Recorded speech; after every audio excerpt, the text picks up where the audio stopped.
Good morning, everyone. We'll reconvene in open session. We'll begin with commissioners' reports and comments. Vice President Baker, would you begin?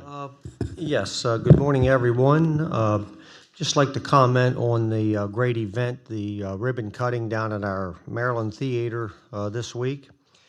Just wanted to thank everybody at the theater for putting together information, getting it to the county staff, and the staff getting it to the county commissioners and all those involved. I think it's going to be just a remarkable facility for the city of Hagerstown, Washington County for centuries.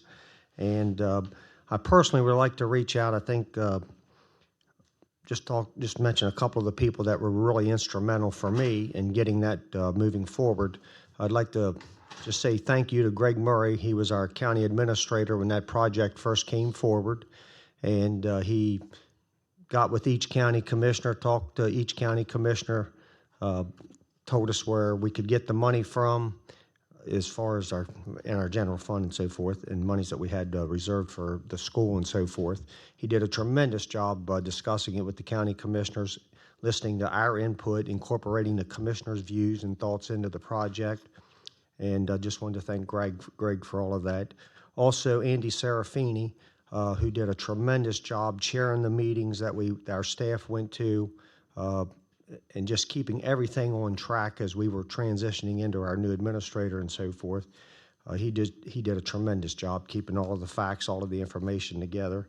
And I'd like to thank our staff for being at those meetings, providing the county commissioners with much needed information. And I'd like to also thank my county administrator, Rob Slocum. You don't know how many times I went to Rob Slocum asking questions, and every time he provided me with information, it gave me a clearer understanding of the project, how we were moving forward, and it was very, very important to him that Rob would get the county commissioners the facts, and just to make sure that we all made sound decisions. So I want to thank you for all the help and your guidance, at least to me, on that project, Rob. And again, I wish him nothing but success down there, and I think once the success, well, it's already happening, I think it'll speak for itself. So thank you. Thank you, Terry. Commissioner Kiefer? Yes, I would just echo Commissioner Baker's comments about the Maryland Theater. It was a great event. I think it's a great asset in downtown Hagerstown and for Washington County. And I think it's really remarkable the different levels of government that came together to work on the project, municipal with the city, county, state, and good partnership between all levels of government. Following the ribbon cutting ceremony at the theater, I had an opportunity to ride along again with the Sheriff's Department. I try to do that from time to time, and it was a busy evening. You know, our deputies, everyone in emergency services, fire, EMS, the police, the 911 call center, you could really see all different aspects of emergency services working together on calls, working together as teams. We had several cases for everything from shoplifting, pedestrian struck, hit and run, domestic issues, and they have a tough job out there. They work really hard, and all evening long we did not have one break going from one call to the next. That's how busy they are, and I think it was remarkable anytime we responded to a call that may require more than one deputy to respond to, how they work together as a team to, if they need to interview a victim or a perpetrator, and decide the best course of action. They have to think quick on their feet, and we have a good team that works together. Listening to the 911 calls as they're coming in, or the dispatcher relaying information onto the deputy, it's amazing to see, and I would hope that my counterparts have an opportunity to do something like that as well. And we have a real professional team there. Also on yesterday, as the ex officio member to the Historical Advisory Committee, we had an opportunity to tour the Beaver Creek School, now owned by former Commissioner John Barr. And that is a beautiful location. I would encourage anyone to call and see if they could take a tour of it. It is going to be used, I think, as like a mini conference center. So if you have an organization that needs to meet 50 people or less, that's the purpose of the building. And I didn't realize that until we toured the property yesterday. But Commissioner Barr was there to take us on a tour, show us around, share a little bit of the history. So kudos to him for preserving that property. Did he serve boiled hot dogs, as is a tradition there? You know, we did not. We had to bring our own lunch. Oh, goodness. That was okay. Good point. Thank you, Wayne. Commissioner Wagner? Morning. Like the other two commissioners said, Friday was a big day. We went to, I think we started off at the Jefferson Monument on Baltimore Street, and Governor Hogan was there. And then we trucked on out to Hub Labels, where they received the SMART Award, which is a safety award. Governor Hogan was there. Almost screwed that up for him, actually, because I walked in and tripped right away over a big yellow thing painted with stripes like you're not supposed to trip over. So with OSHA there, that would have been nice, wouldn't it? Yeah, Sharp Award. Didn't I say Sharp Award? It says smart. Smart Award. Sharp Award. I'm sorry. Thanks, Krista. And then, where do we go? Oh, Maryland Theater. I think Terry summed that up pretty good. That was a pretty big event. So then what happened on that day? Let me see. I see where Mac Volvo's on strike. I see the picketers out along the Mulligans and Pennsylvania Avenue. I hope there's a quick resolution to that, because that hurts everybody involved, the workers, the company. So I hate to see strikes. When I worked at Mac, I think I was on strike once. Yeah. What else? Oh, you gotta love social media. You hear a lot of buzz on there about our fire and rescue because of the SAFER grant. I just wanted to get it out to anybody listening that, we're working vigorously to make some advances and help fire and rescue out. It's going to happen. We're going to help them. I think that's just was a minor setback just for us to fine tune our next direction. So I think you'll be seeing that coming at you soon so fire and rescue can not think we just abandoned them. Of course, social media, who knows? I don't look at it, but 20 times a day just to see who's talking about me. But I think that's it.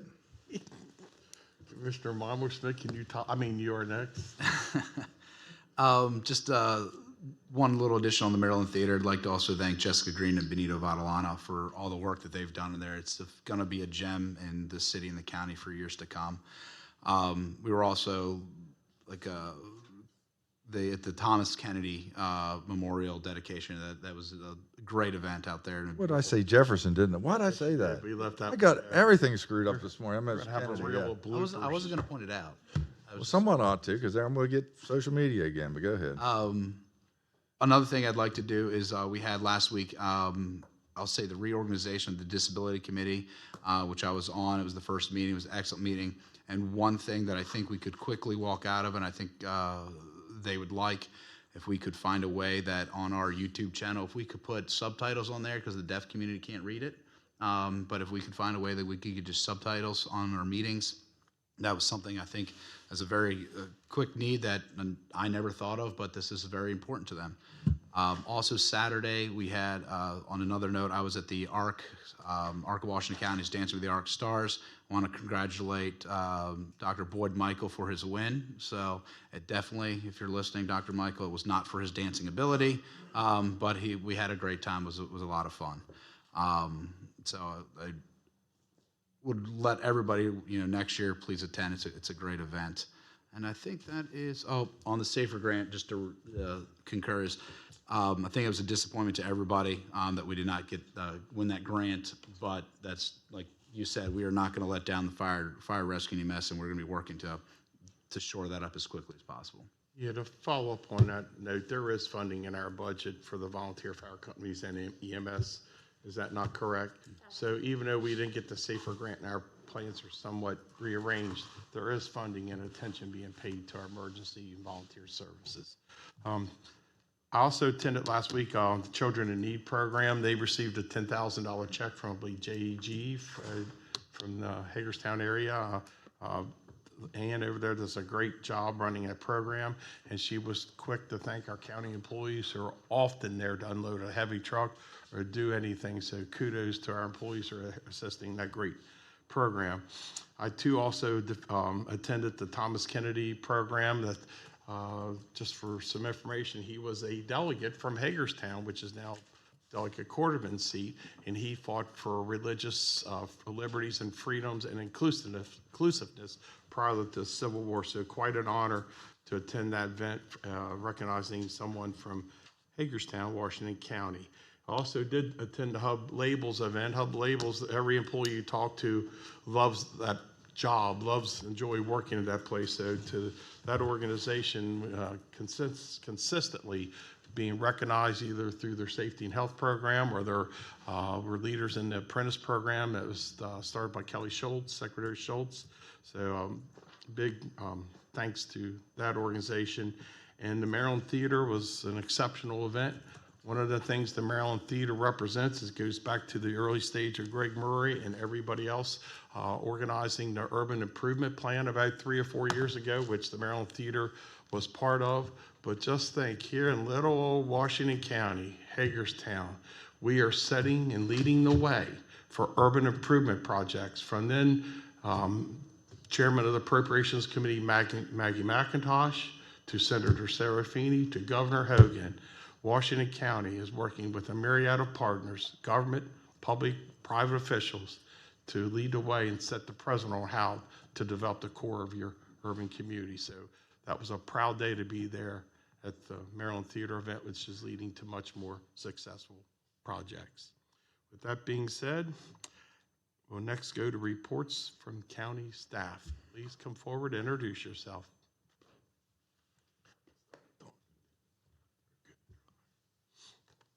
Hello. Good morning. Deborah Kondo, Deputy Director of Human Resources. I'm here to request a vote to hire for the golf manager position, which is under the Division of Public Works. It's a grade 14, step 1, $55,203 annually. The reason for vacancies: retirement of Daryl Whittington, Director of Golf, on March 31st, 2019. This is a full-time position. It is budgeted, was posted internally and externally. We had 6 applicants. There were 4 interviews conducted, 1 internal, 3 external. We are recommending Ryan Crabtree for the position of golf manager. Ryan has done an excellent job as the interim golf director. He buys into creating a new vision for the golf course while bringing energy and ideas to the table. He has helped to refocus staff on customer service and professionalism while connecting with players of all ages and abilities. He has seized the opportunity to market and grow the presence of Black Rock on social media. In addition, his impact is multiplied by playing and coaching in the local community. Ryan is a current employee and has been for 3 years and 4 months. Pardon me? Oh, I'm sorry, I thought someone said something. His current salary under the position of golf maintenance worker is $33,030 a year, and that is a grade 7, step 2. I motion to approve recommendation. I have a first and a second. Or any other questions, comments? If not, a call for motion to approve. Aye, aye, aye. I vote. Excuse me, not motion, vote to approve. Thank you. Thank you.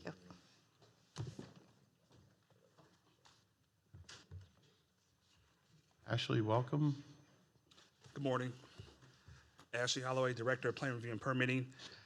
I have a fee waiver request to waive excise tax for Brooks House.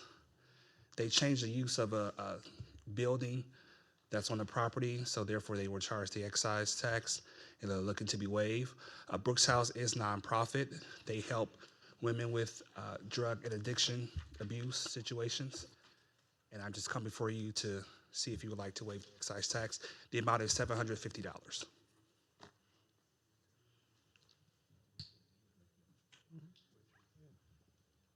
I make a motion to waive the $750 excise tax. It's a great organization.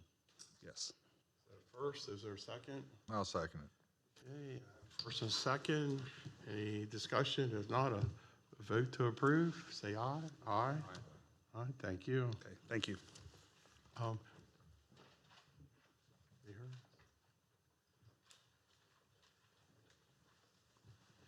Going, you done paraded him up here already. Whispering over there. He jumped me.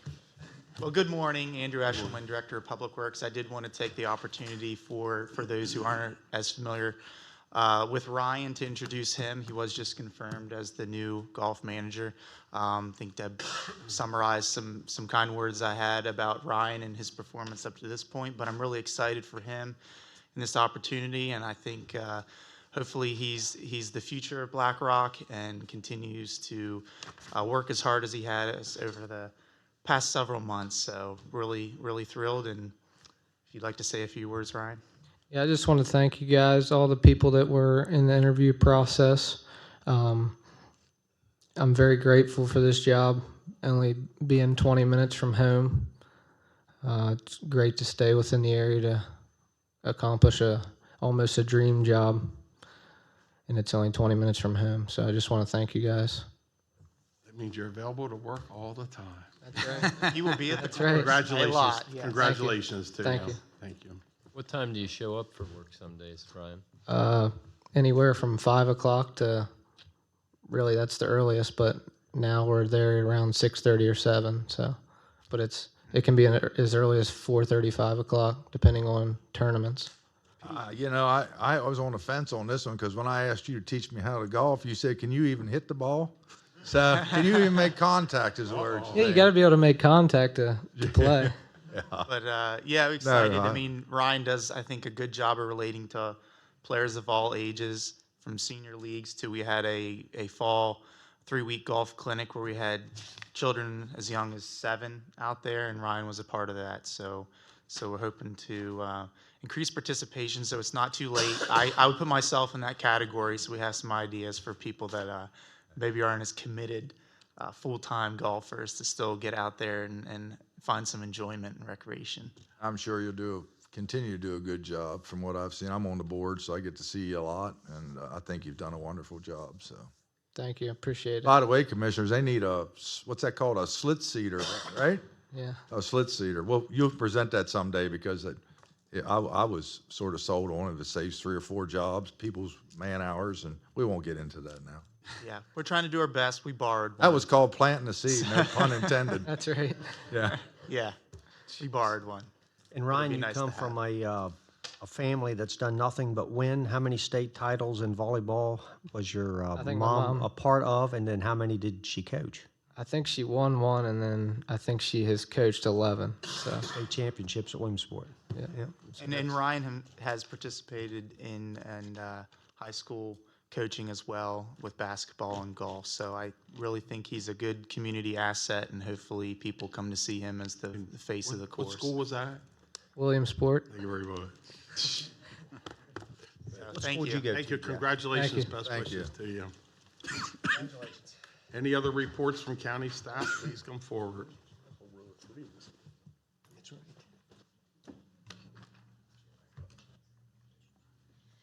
Good morning, Susan Buchanan, Director, Office of Grant Management. Here this morning to announce a recent hotel rental tax award. $10,000 was approved for the Cumberland Valley Athletic Club to assist with the cost of Washington County Sheriff's Office overtime associated with the 57th annual JFK 50-mile ultra marathon foot race. The race will be held on November 23rd. The event meets all 7 goals of the program and has been historically funded through hotel rental tax. Any comments or questions? No approval No or vote? approval Yes. already through your office. Yes.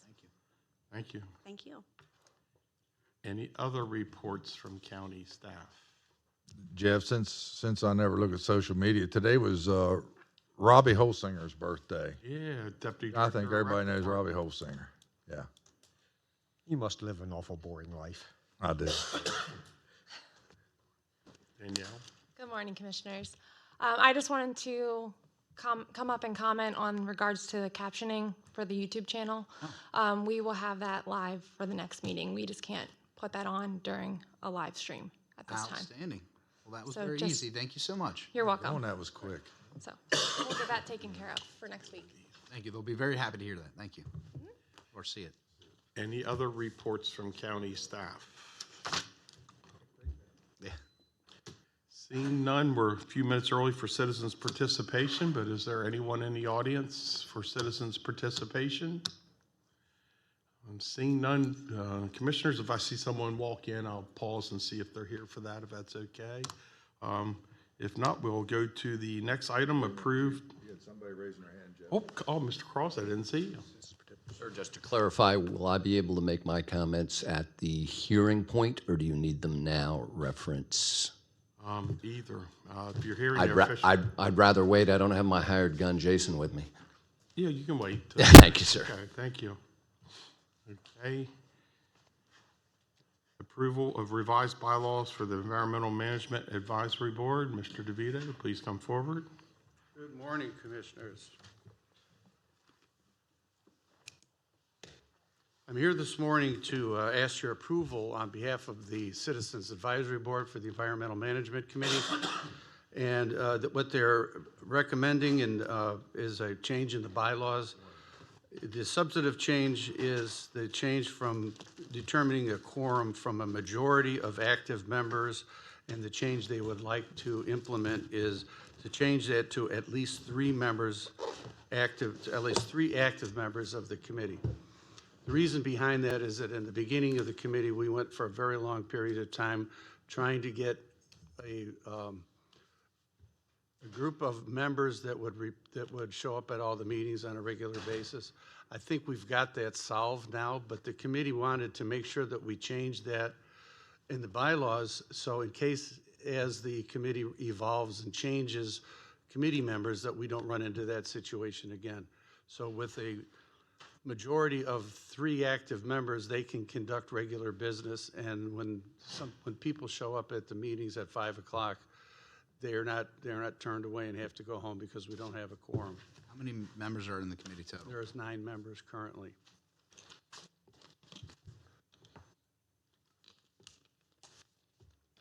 This recommendation was taken, they voted unanimously to ask your approval for this amendment change. Commissioners, thoughts? What made you say right now would show up at your next meeting? Just take a guess, average. Probably 7 or 8. Again, what we've had now is that since we've evolved, and I think that the 9th member was just added about 3 weeks ago. With the members that we have on the committee now, they are all very active, they're all very engaged, they're all very committed. So I don't think we have an issue right now. We did in the beginning, going through the macerations and the forming of the committee. We had several members that were approved by the board, by your board, and that for some reason, decided not to show up or didn't come to the meetings on a regular basis. We've had to make some changes and eliminate members because of their participation and their attendance. I think we've got a good core now, but again, this core evolves. There's the term limits on it. They can only serve, they have to be reappointed. If there's any change there, the committee wants to be able to continue to conduct business, the regular meeting business, with at least a quorum of 3 active members. Any concern I'd have is a lot of committees are 5 and there's 3 takes a quorum, and now you have, a little bit of a concern that 3 people would make a decision for 9 people when. I believe that how they decided to do that was that the quorum was in relation to conducting regular business. Any positions, any statements, any recommendations made by the committee still has to be made by a majority of the active members. That's the case, I guess. Commissioners, any comment?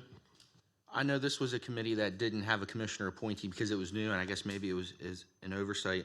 I will be joining that board. I attended my first meeting last month, and there was a good turnout of members, and I think it was just some kinks in getting a new board worked out is what it was. So I would make a motion to approve the changes.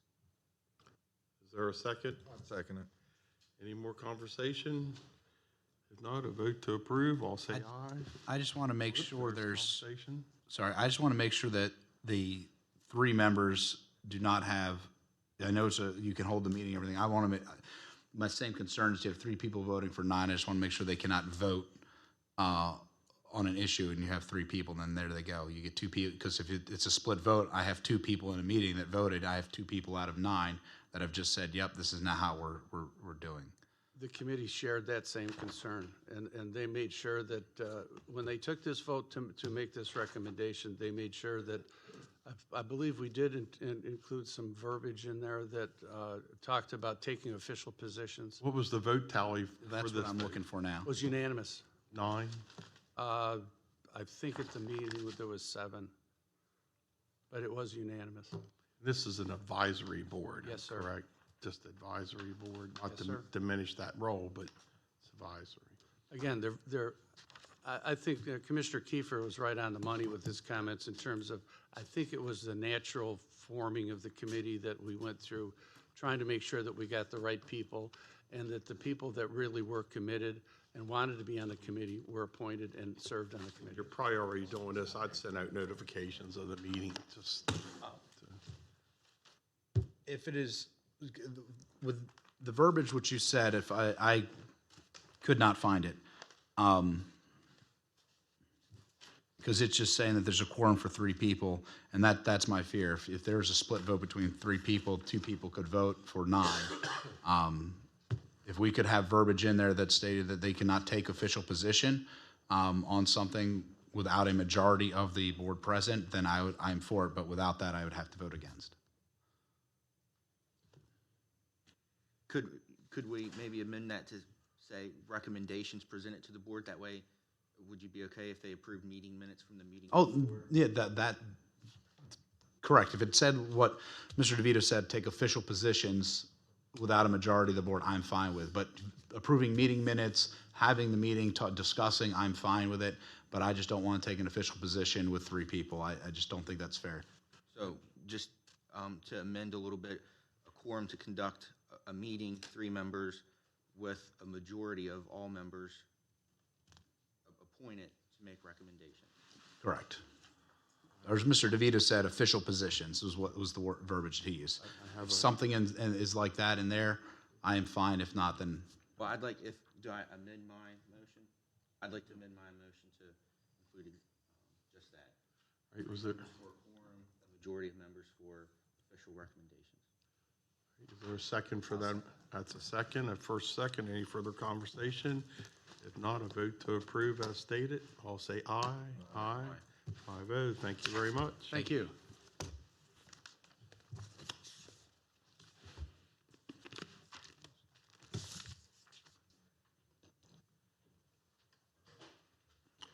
Mr. Moser, quick claim.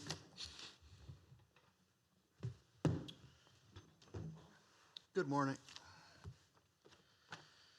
Quick claim to H&C Properties. Todd Moser, Real Property Administrator. Move to approve the conveyance of 1,366 square feet of land to H&C Properties and approve the acceptance of a 68 square feet easement and affirm previously accepted 4,454 square foot easement. A survey error that occurred prior to 2005 was brought to the attention of county staff. The error resulted in the county accepting a small portion of land beyond the limits of the original dedicated area for the improvements of Morgan's Avenue.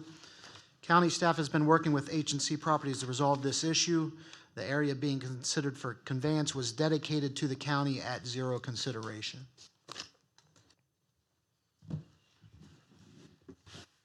Commissioners, comments, questions? I move to approve the conveyance. A motion to approve. Is there a second? Second. First and a second. Any further discussion? Hearing none, a vote to approve. Say aye. Aye. Aye. Thank you very much. Thank you.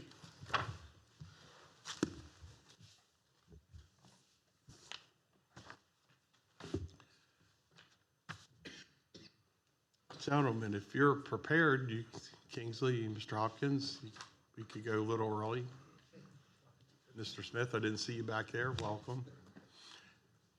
For the record, your names and address, please.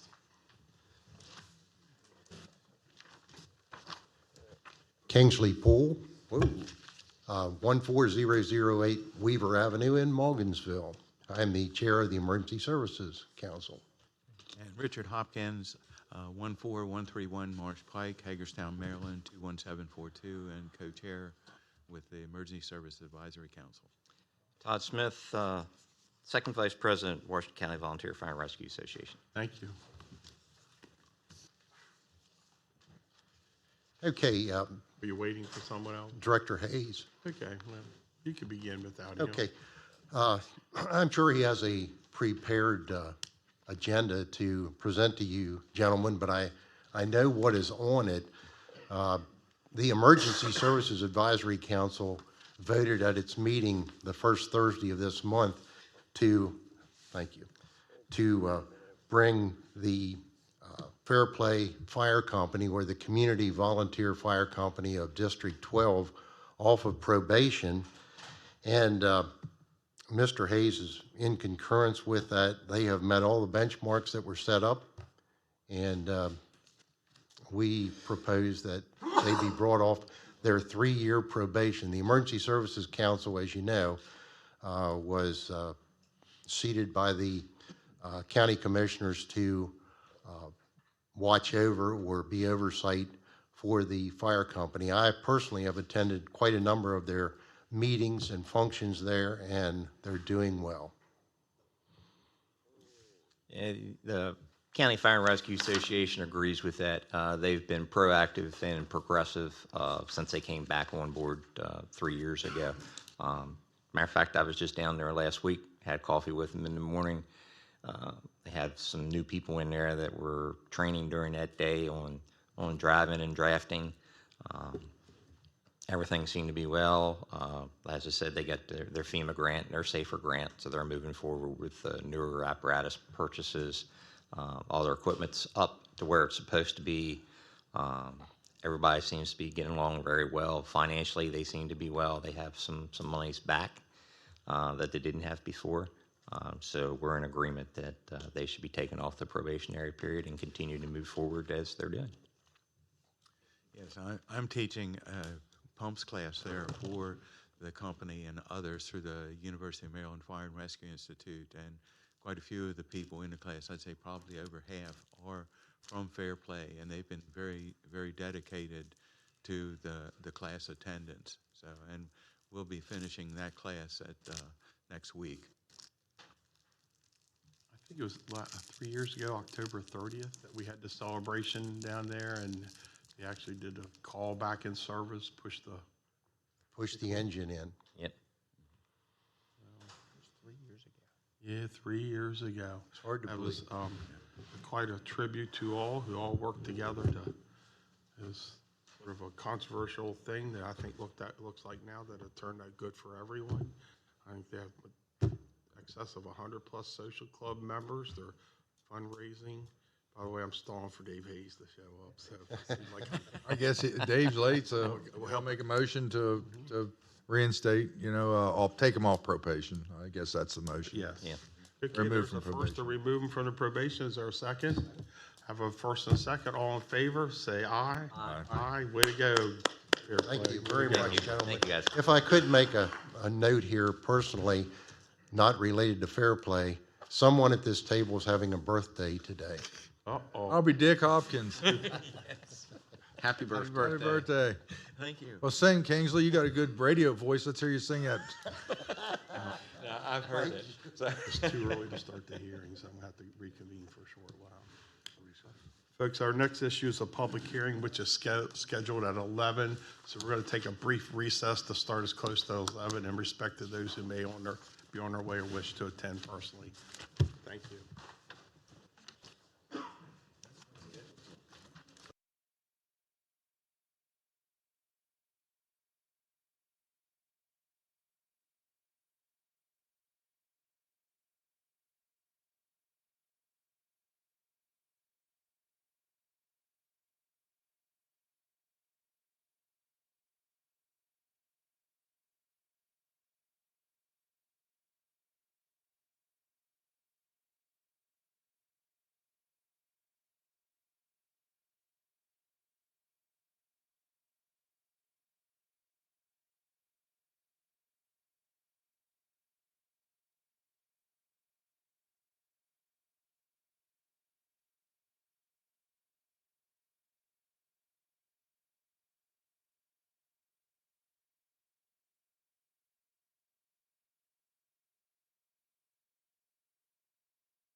And we'll start with Mr. Slocum. My apologies, I forgot to ask you about your staff report, so please forward. Thank you. Thank you, sir.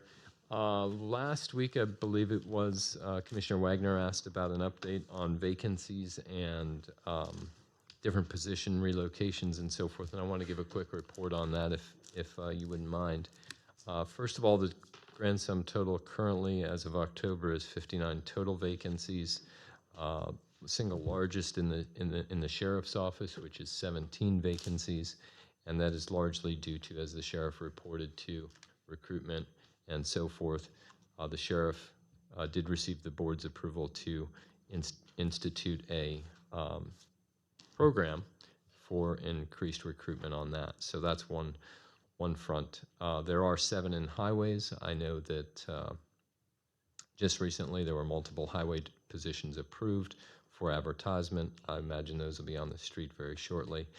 And one thing I'm going to sort through further with staff is there are 16 in various utility sectors of vacancies. Now, some of those are more recent, some aren't.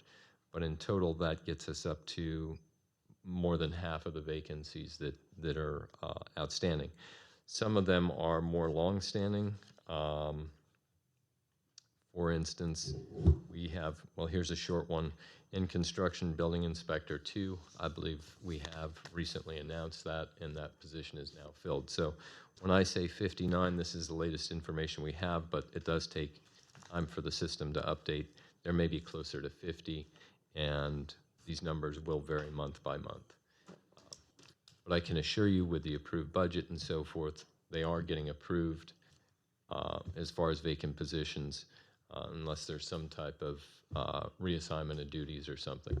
So basically 59 at vacant positions right now in some form of process of maybe being hired in Maine. So of the 59, you might hire, just hypothetically, 40 because you might consolidate some jobs. Does that sound feasible? That's right. And for instance, there's other positions which I want to get into the next step here. There's other positions where positions may be created. So I'd like to go through those briefly as well. So it's not all just elimination or attrition of positions that are vacant. There's also positions that have been added over time. So I'd like to go through those fairly quickly. As far as numbers, circuit court, court reporter and administrative assistant been added. That's 145,000. County administrator's office, there was a position that came over from PR that added 30,000. But again, that's a reduction in PR. So a lot of positions are moved, and it is difficult to track all the way through. Would take a great deal of time. I can sit down and talk with anybody who'd like to get into further detail with that. Public relations and marketing over a course of time up by 66,000. Human resources has increased by 17,000. IT is down 100,000. However, a person that was in a position that was in IT did come down to public relations to manage their website on an ongoing basis, and that's worked out very well for us. Judicial up 1,900, and I just have a couple more pages to go through here. Patrol is up 200,000, while detention is down 125,000. Day reporting center is up 172,000. One of the reasons for that is the grant that was offered by the state has gone away over the 3 years, so that day reporting center is now on the county budget. 2 call takers at 911 were added. That's up 118,000. Getting back to vacancies on 911, talking to our staff about that, there's a matriculation process to get staff up to and capable of operating fully as full-time positions for 911. They currently have positions that will be offered that. So filling those immediately is very difficult unless we have one of the part-timers who wants to sign on to that. And that's discussions I'm having with Director Dave Smith. We certainly want to fill those as soon as possible. And 2 weeks ago, did you get your approval to advertise those immediately? So those will be on the street shortly. Permitting is down 310,000, while Plan review, which is a name change, is up $130,000. So the net difference of the permitting plan review is about $150,000 in savings. In construction, in engineering, a difference of about $14,000, and in construction, down $49,000. Parks increased $34,000 in positions required. Recreation up $20,000. Business development is up $7,763, and land preservation, as you know, we had a retirement there, $125,000 in savings. Water quality is up $287,881. And solid waste, we had an equipment operator last year, so that is up $69,238. So the net difference in sum total of additions and subtractions is actually additions by cost of $489,000. So that's a summary of the various differences over the course of the 800 different staff members, and glad to give regular updates on that if you'd like. I think, I guess the numbers don't lie if they're, done accurately, which I have no doubt they weren't. I think my concern was, as I attend luncheons like we've been attending at different departments, is that almost the constant complaint is we're short six. Well, you said highway was short 7, but you might be in the process of hiring some of those. The biggest complaint I hear is we're working sick, we're working short because there's nobody else to do it. I mean, so that's what I was trying to see, if we were really that short, and if we are that short, where's all that money we're not paying going? And I think with 59 sounds like a big number short, but I do understand we have a budget, and I do understand we're trying to consolidate, but we can't, I don't think shortchange enough where the employees are suffering because they don't have enough help. No, if there's positions vacant, the routine is to refill that position.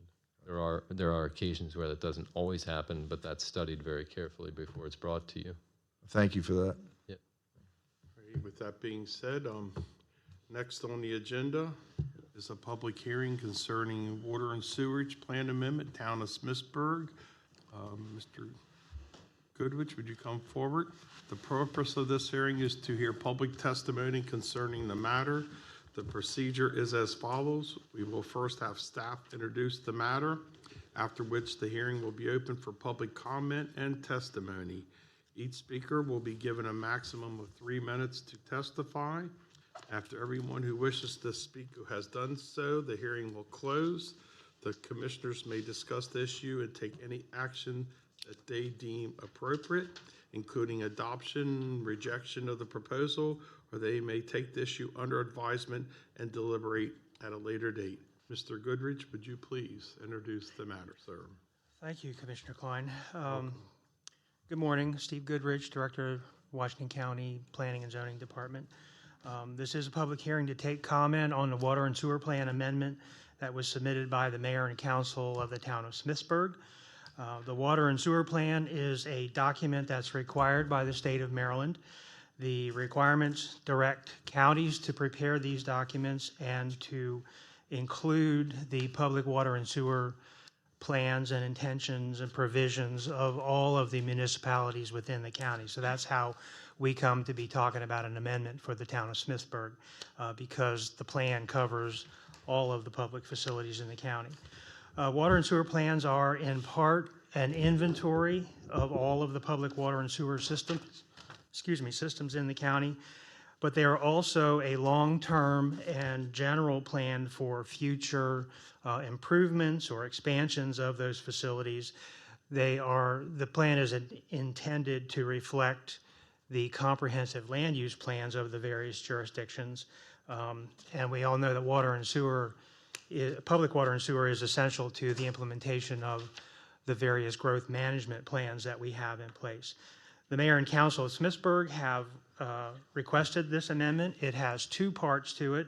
The first part is a request to expand the service area boundary of the Smithsburg wastewater treatment plant to include 12 individual parcels that are located east of the intersection of Maryland Route 64 and Route 77.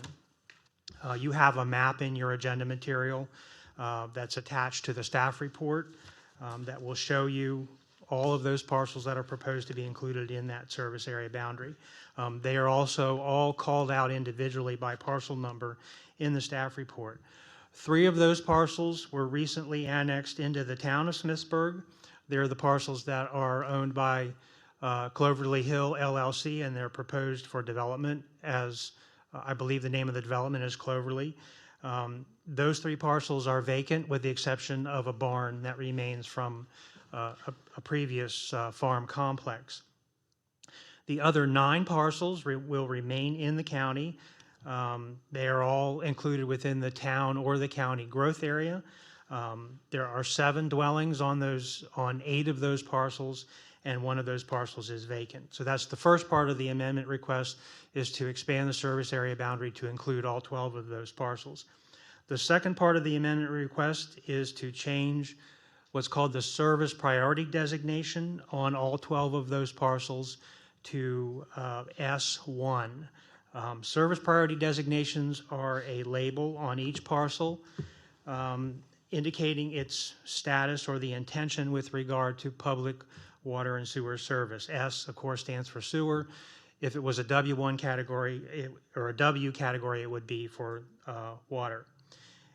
These labels are kind of an indication of if public service is proposed to be provided and when, in very general terms, when it might be provided. This application is for the sewer designation only. The water designation has already been amended through an administrative process.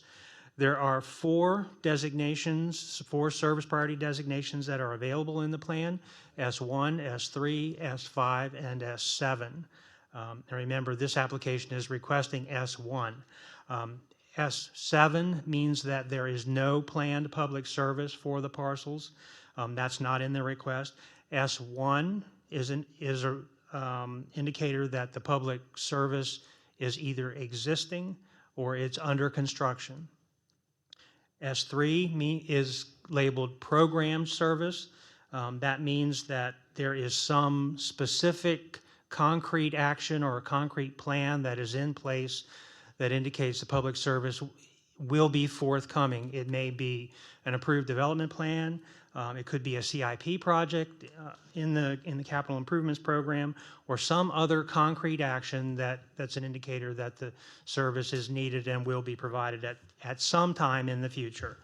S5 means that the public service is planned in the future, but there are no concrete plans in place. There is no CIP project. There is no approved development plan. So you have 1, 3, 5, and 7 that are available. S1 is what was requested by the mayor and council for all 12 parcels, and S1 again means that the service is either existing or it's under construction.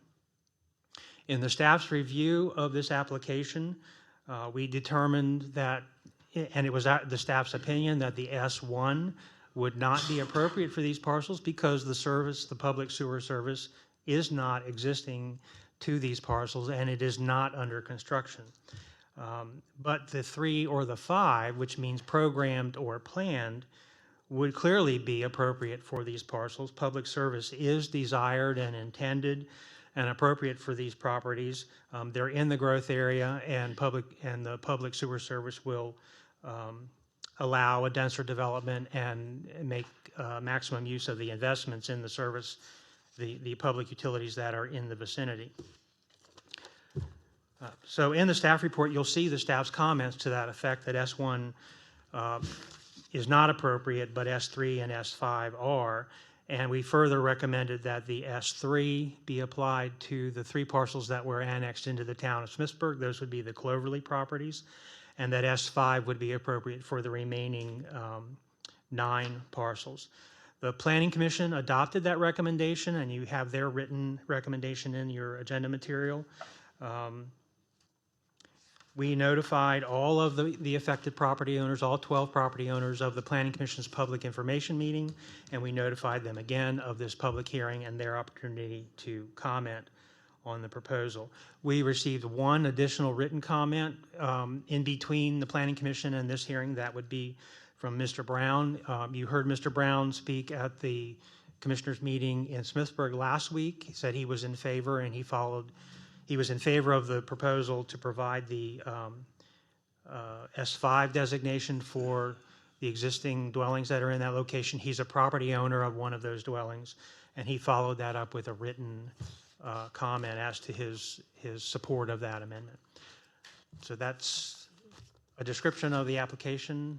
Steve, on the town of Williams, Smithburg recommended, they wanted S1. Of course, we recommend 3 and 5. Did they just not understand the designations, or what's the logic on that?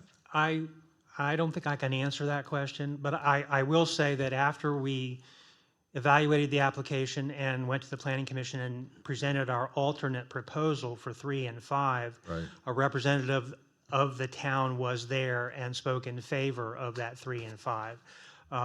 In the end, they all provide for public service at some point in time, and so they eventually, we will get to that public service for all those parcels. There's one sentence in here that I just want to make sure that I understand it's correctly.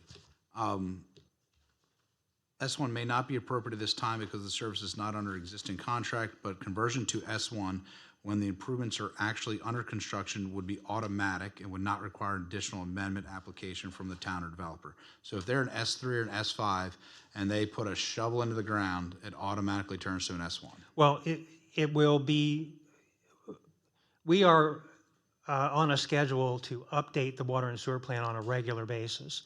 And when the time comes for us to update the entire plan again, which is coming soon, we will automatically change. If the service is under construction, we will automatically change the designation to the S1 at that time. So wouldn't it be once they start construction? Pardon me? It would not be once they started construction. Well, I don't think I can answer that question. The S3 will allow the construction to start. It won't prohibit construction from taking place. If there was an S7, for example, the S7 would prohibit the construction of a public system from taking place. S3 and S5 will not prohibit that. And when it comes time to update the entire document, we will update it to the 1. Whether it's 1 or 3, that won't change the fact that it is in fact under construction. I'm not sure if I'm answering your question, but there's no downside as far as the plan goes to having the 3 rather than the 1. The 3 or the 5 doesn't prohibit 1. The 1's going to happen eventually. The 3 will not prohibit the construction from starting. Okay. Perfect. Thank you. In the, in our heads and in our minds and in the general discussion of the plan, once it starts, and we know that S1 will be coming as soon as we actually change the document. But it's a long, involved process to actually change, a lot of evaluation, a lot of consultation with all of the towns in the state of Maryland during that process. So the point in time when it actually gets on the paper will be during that evaluation and that amendment process.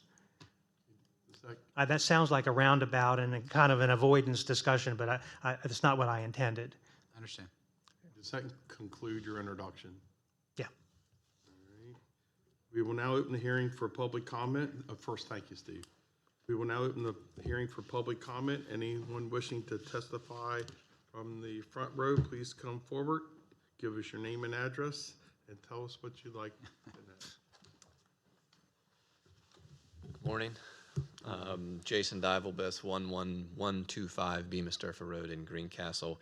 I'm here today on behalf of Cloverly Hill LLC, who's the owner of the 3 parcels Steve mentioned were recently annexed into the town of Smithsburg back in 2018.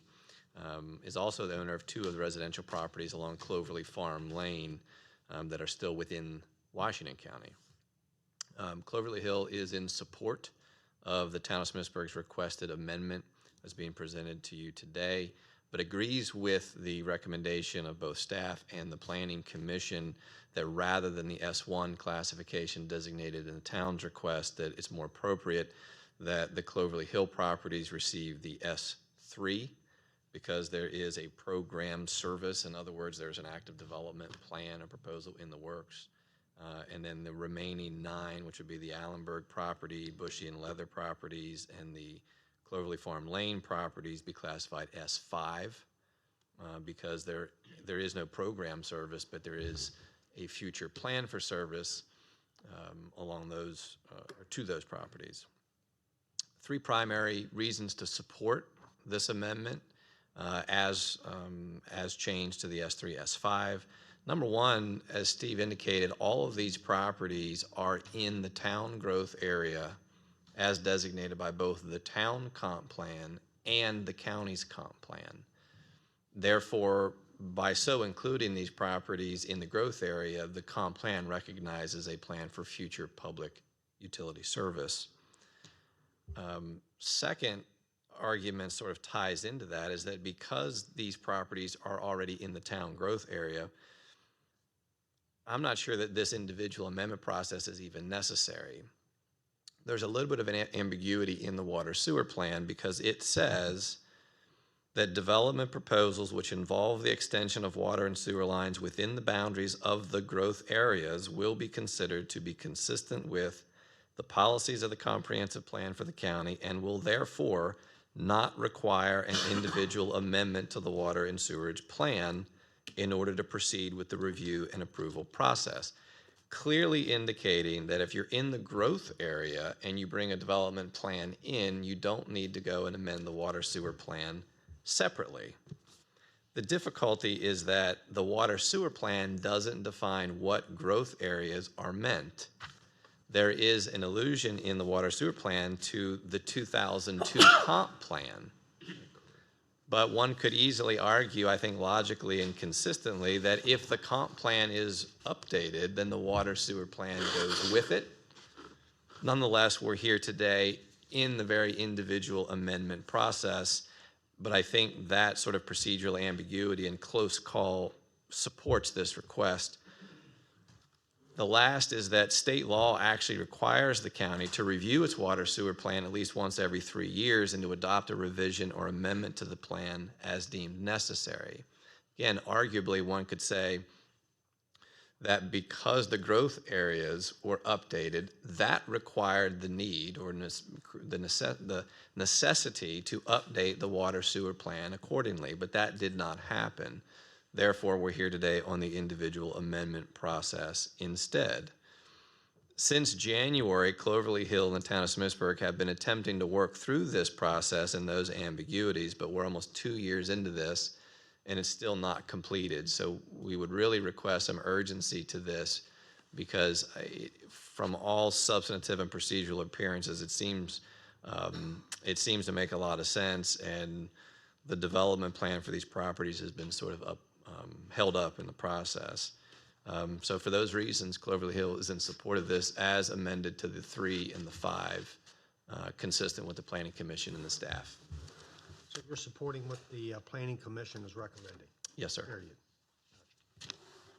And that's also staff approval too. Right? Staff and Planning Commission acknowledged that substantive difference between the 1 and 3 and the 5, and we would agree that staff and Planning Commission are correct. 3 and 5 is appropriate. Thank you. Is there anyone else who'd wish to testify? Please come forward. Please, sir. Name and address, please. My name is Doug Leather, 23036 Foxville Road. My wife, Peggy Bushy, and I have 2 of the parcels that border the Cloverly Farms development. We are in support of the county staff's recommendation. The only comment that I have right now, Mr. Goodrich stated that once construction starts, there would be an automatic change to S1. Now, is that from the S3 designation or from the S5 designation? I defer that to Steve. Does that include both? Well, Steve, I think you said not once construction starts, but once you review it in the plan, there's sort of a gray area there, is that? Once we update, when we get to the point of updating the plan, that's when the designation would change from whatever it is to 5. It's going to depend on which parcels are intended to be served by that construction. And so I would say the construction of the public system would be for the Cloverly development. So the parcels in Cloverly are going to be the ones that get the S1 designation because they would be intended to be served. Okay, thank you. With that comment, I am still in support of the staff's recommendation. Thank you. Thank you. Sir, is there anyone else who wishes to come forward to testify?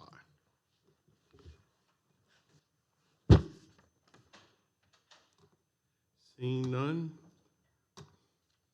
the public hearing is now closed. Commissioners, you have any questions or comments? No, I'm ready to make a motion.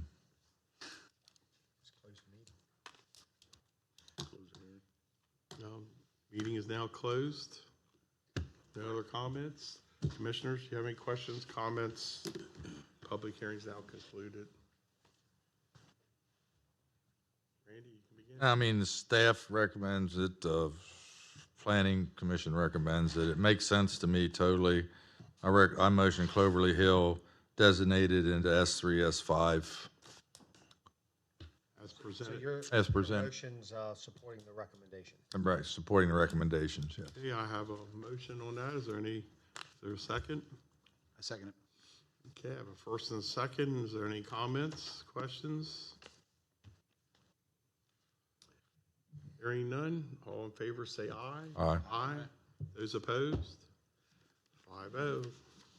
Thank you all very much.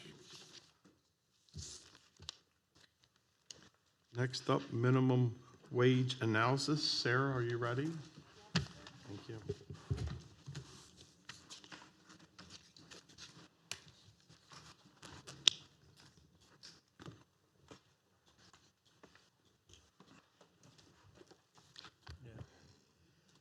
Good morning, Commissioners. Good morning. Sarah Greaves, Chief Financial Officer, bringing forward to you today a discussion on the minimum wage. Commissioner Meinl-Schmidt requested a couple months ago the county's plan of action or some options related to the minimum wage legislation. For the record, there is a correction to this ARF on the front page. You can see the increases that minimum wage will move towards the first number, 13% increase. That should actually be a 9%. So I just want to make you aware that that correction is needed. The other percentages are correct. So in saying that also, you can see how the minimum wage will change year over year. So currently it is $10.10 an hour. And as we progress through January of 2025, it will increase to $15 an hour. That represents a 49% increase. Today's conversation or discussion is not meant to create a situation where the commissioners should make a decision. I really want this to be an open discussion, maybe provide some direction for staff. If there are questions or comments, we can bring it back in a couple weeks. Just wanted to get us talking. So some staff members from Budget and Finance and Human Resources did meet to discuss this topic. We talked about several different options. We wanted to provide them here for you for discussion. The first thing that we discussed was increasing the entire scale by the 49%. And that would be an estimated cost of around $30 million. Even though that may be a fair approach, it is cost prohibitive. And so that would not be a recommendation of the group that met. Another option that was discussed was to create a new scale and restructure employee classifications. This is also not recommended, and the reason Why is because it would disrupt the classifications of many positions and it would change the pay structure. And we feel like, given that there may be several grievances with that process because it would be subjective in a way. So we felt that we would not want to move in that direction, and the estimated cost for that is difficult to quantify, but anywhere between 10 and 15 million, because what that would look like is, maybe reclassifying the majority of the lower positions and then less positions as you progress up the scale. Again, it's not recommended. We do feel like that would not be good for employee morale. The third and fourth options are here on the table for discussion. Option 3 is to move employees to the closest step on the scale who fall below minimum wage. This option would only affect employees that are under the minimum wage threshold. It is the least costly option in terms of dollars and cents. There are some downfalls, though, for consideration, which include congestion at the lower level scales of the scale, and that's for the commissioners to certainly discuss and come to a conclusion on that. The fourth option is to provide an annual COLA of 2% per year over the 5-year period. And also phase out certain grades. So the 2% COLA is trying to find a middle ground between the 49% minimum wage increase and the scale that we have today.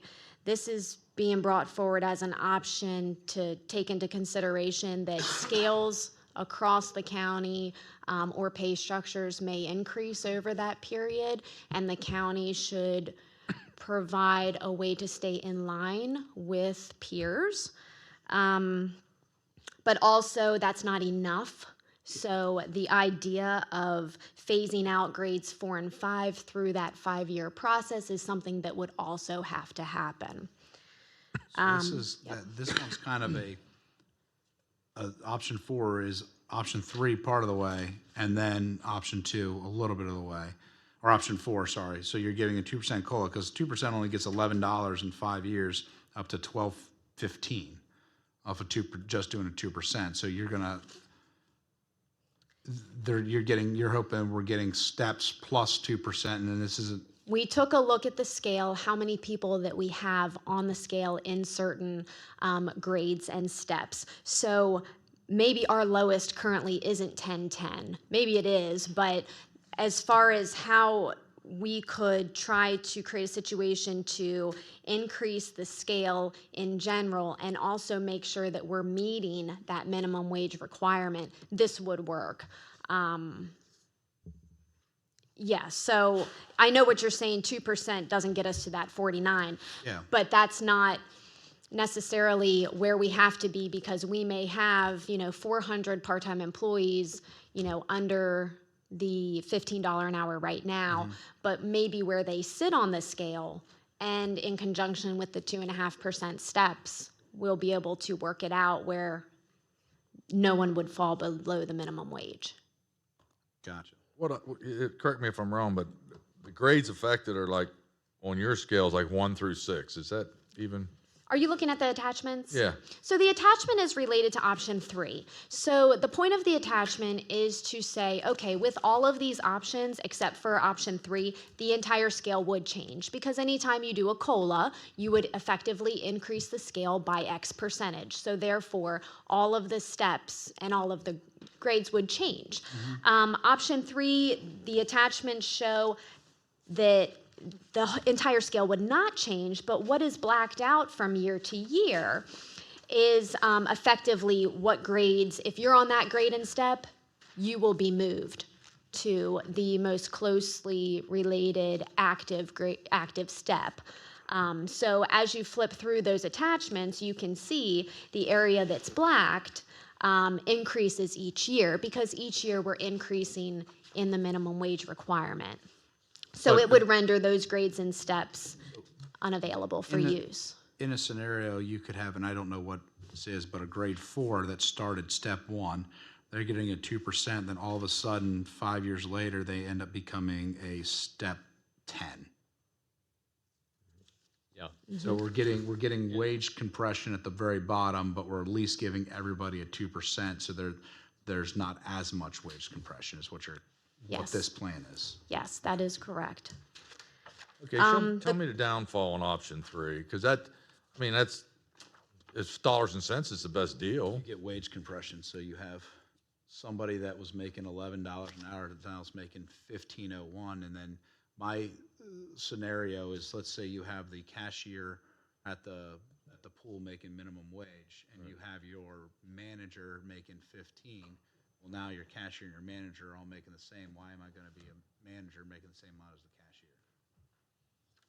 And think about that. You've got your pool attendant, lifeguard, head lifeguard, system manager. I know it's a sort of a domino effect going up, but so you're happy medium, so you're at option, yeah, and it is, it's a domino effect. The lifeguard's not going to make as much as the supervisor of lifeguards. You don't want that. The group that met was concerned about just moving employees up to the closest step on the scale who fell below minimum wage because of that compression issue.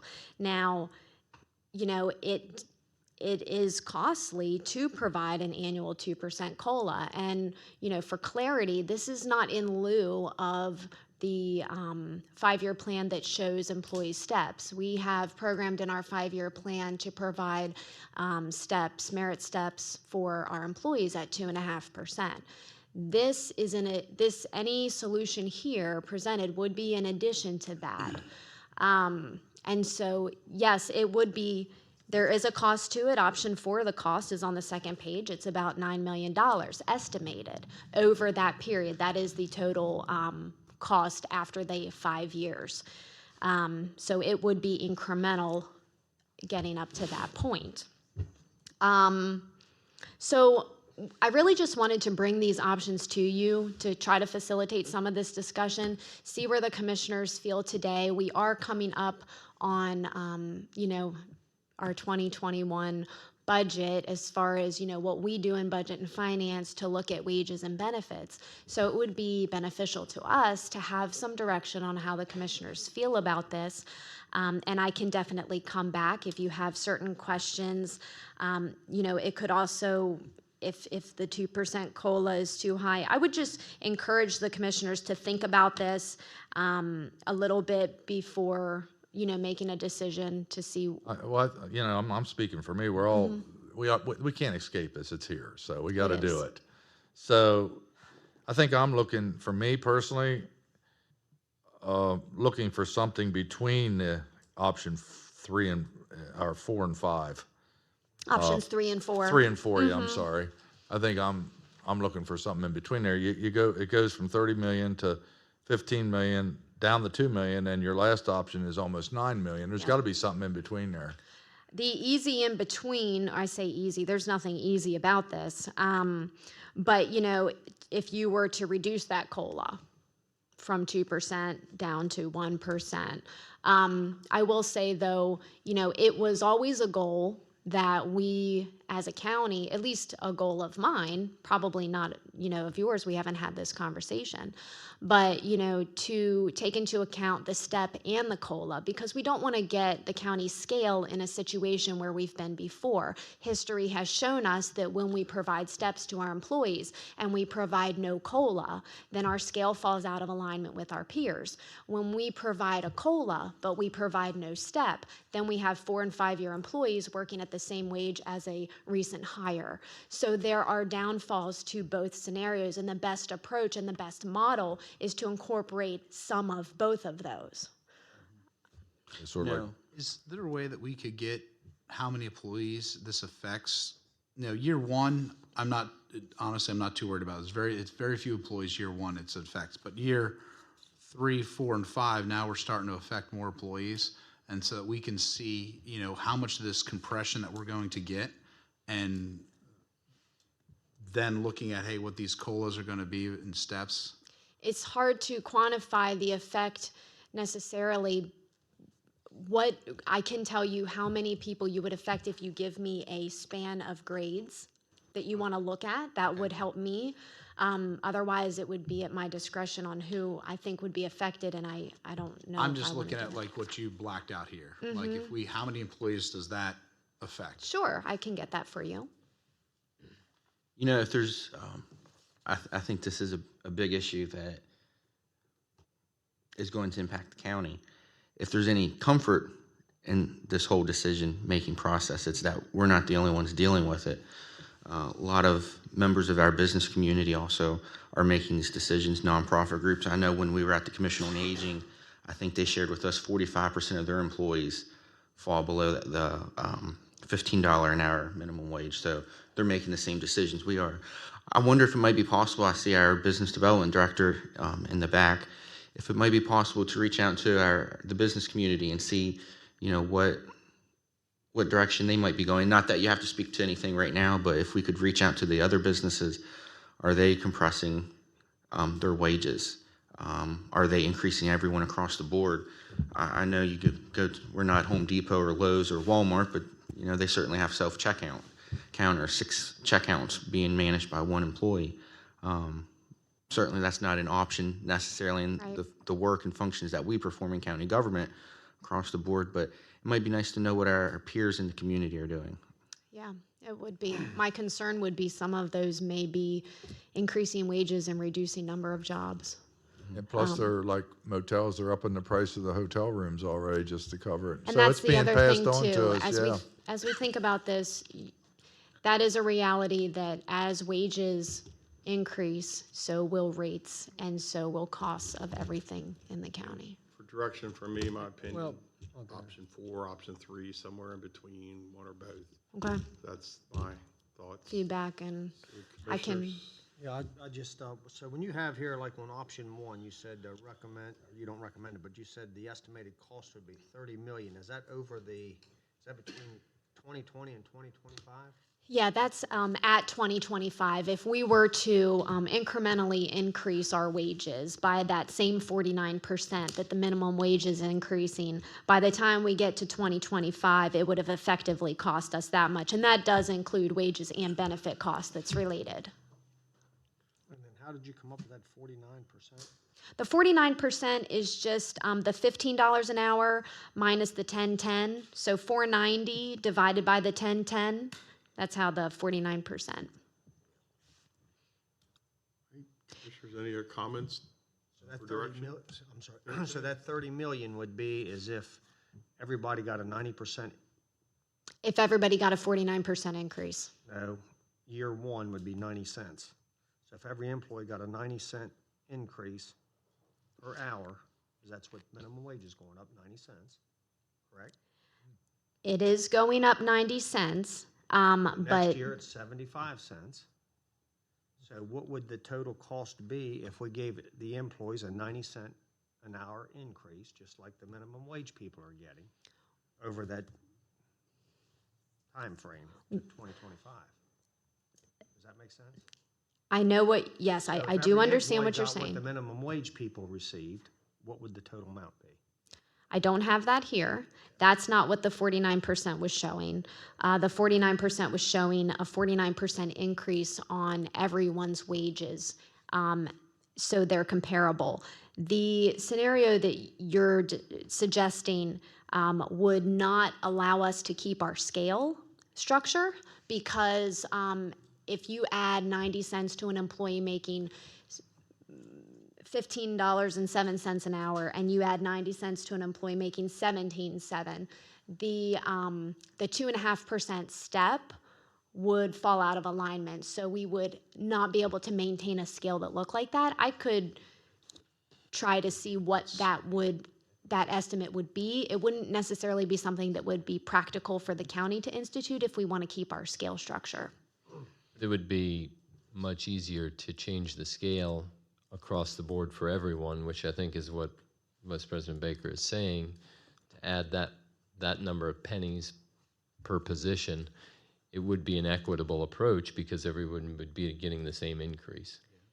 It's not by percent. option number 2, it's creating a new scale. But what would happen with that also is then if you issue a 2.5% increase, I'd just like to see the total amount that they would be from 2020 to 2025 if every employee would get the same amount of increase Okay. that the minimum wage people are getting. Dollar value versus percentage value. Yeah, it's a completely different approach, but it has merit, it seems.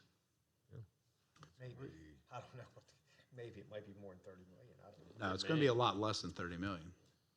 Sarah, commissioners, enough direction for you to proceed? I would like to bring this back for commissioners to give me additional feedback before we start the wages and benefits section of our budget, just to make sure that we're all on the same page going into that. And so what I've heard so far is somewhere between option 3 and 4, bring back information for Commissioner Baker, and maybe a cost estimate for a 1% COLA. Any other, okay? Yep. All right, thank you very Okay, much. thank you. Commissioners will now go into recess and reconvene in closed session 12:45. Thank you. We need a motion to go into closed session. A motion to go, okay, motion to go into that's why I asked you. So which one do you want? The motion? You're gonna need a motion to go into closed session for personnel reasons. Okay. Oh, yeah, but All right, I need a motion to go into closed session at 12:45. I'll make the motion to go into closed session at 12:45. And have a second? Second. For the personnel reasons. For personnel reasons. All in favor, say aye. Aye. Mr. Baker, 5-0. Thank you.